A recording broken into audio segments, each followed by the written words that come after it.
Welcome back, everyone. I am so glad you're here with us today because we are doing something incredibly fascinating. We're stepping right into a deeply intimate space, an actual audio diary, to do a visual breakdown of human resilience.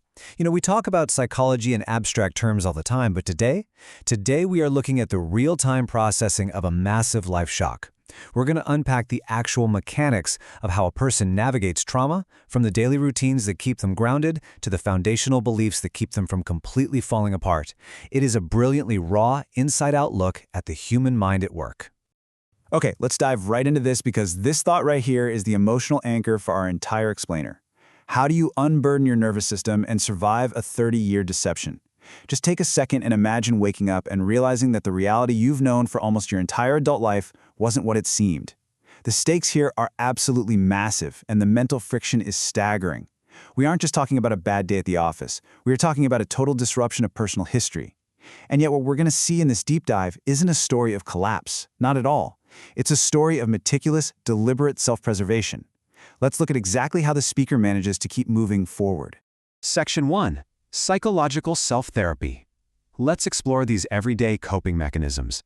Now, before we can even begin to understand surviving a 30-year betrayal, we have to look at the immediate tools. Because when a crisis hits, you don't instantly solve the big picture, right? You just try to survive the next hour, the next day.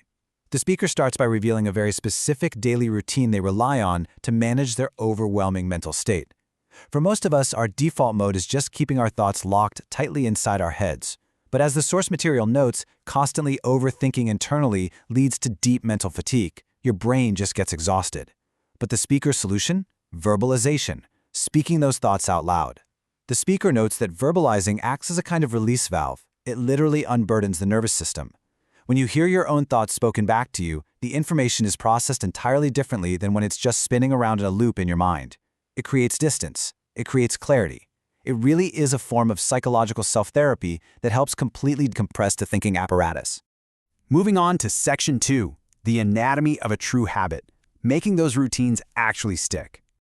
Recognizing that a tool works is one thing, but turning it into a protective routine, that is a whole different ballgame.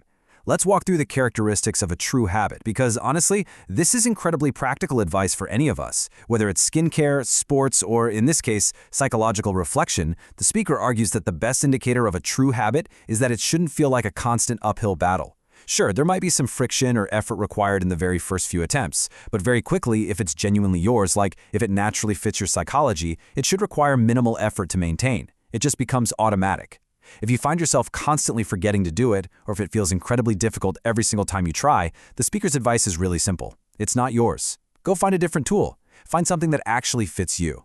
Which brings us to a really crucial number, 30. The speaker references the widely held, almost clinical idea that it takes roughly 21 to 30 days for a habit to truly solidify and become that effortless, automatic routine we just talked about. 30 days of minor effort to build a psychological tool that will serve you automatically. I really want you to lock this number in your mind right now. 30 days, to build a truth, essentially. Because we are going to come back to it in a moment, and the contrast is going to be pretty striking. Section 3. The foundation of confidence. The internal armor. So, we've looked at the surface-level tools for decompression. Now, what's really interesting is moving deeper inward to the internal armor that prevents the speaker from being utterly destroyed by life shocks. And this simple metaphor perfectly captures it. Knowing yourself is like a natural blonde knowing they aren't a brunette. I mean, think about that. If you know absolutely and inherently who you are and what your nature is, no external force can convince you otherwise. Nobody can argue you into believing you are someone else. The speaker possesses this profound, unshakable clarity about their own identity. It is not a fragile ego that needs constant validation. It's a deeply rooted, factual knowledge of self. So where does this kind of armor even come from? Interestingly, the speaker doesn't claim to have built it themselves through sheer willpower.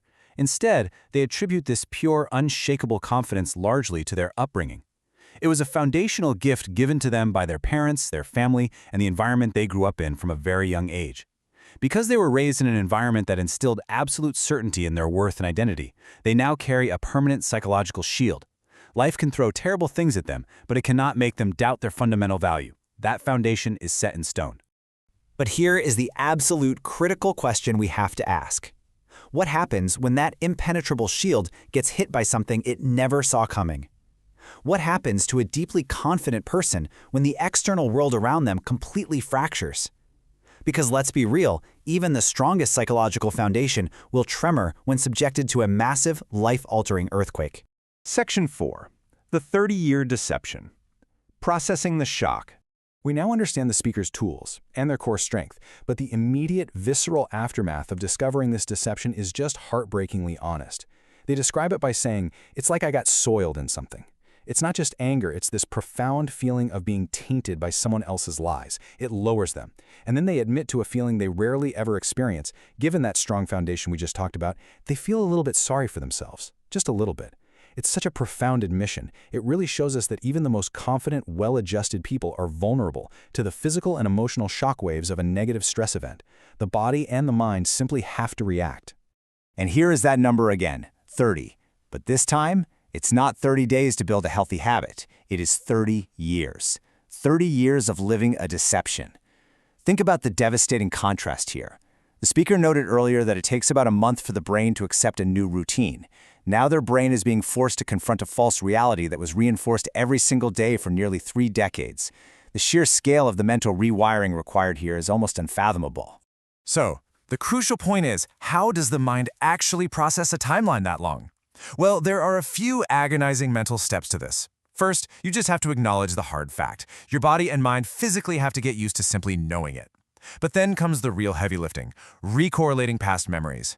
The speaker describes how memories from the past 30 years will constantly pop up, and now they have to view them all through this new, painful lens. They look back at small, everyday events and suddenly say, so that's why that happened. They're essentially forced to chew over their own history, constantly rewriting the narrative of their life, until finally they can hopefully reach that last stage, just getting used to living with this new reality. Section 5. Life after stress. The choice to move forward. After the initial shock, after the feelings of being soiled, and after the exhausting work of rewriting 30 years of memories, what is left? How does a person choose to step into tomorrow? Well, they choose resilience. The speaker's audio diary doesn't end in despair. It ends with this truly powerful declaration of intent. They resolve to keep observing, using those daily habits of verbal reflection we learned about in the beginning. They resolve to keep living, to look forward and see what comes next. But most importantly, they resolve to remain deeply grateful for all of their life.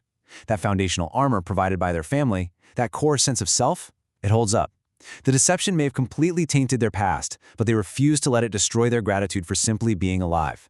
It is an absolutely incredible testament to the durability of the human spirit. I want to leave you with this final thought as we wrap up today's visual breakdown.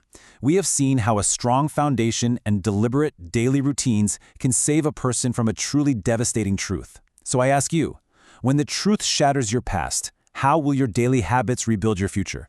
Take a look at your own routines, your own internal armor. Are you building the right habits today to protect yourself tomorrow? Thank you so much for joining me on this deep dive. Keep observing, keep learning, and I'll catch you next time.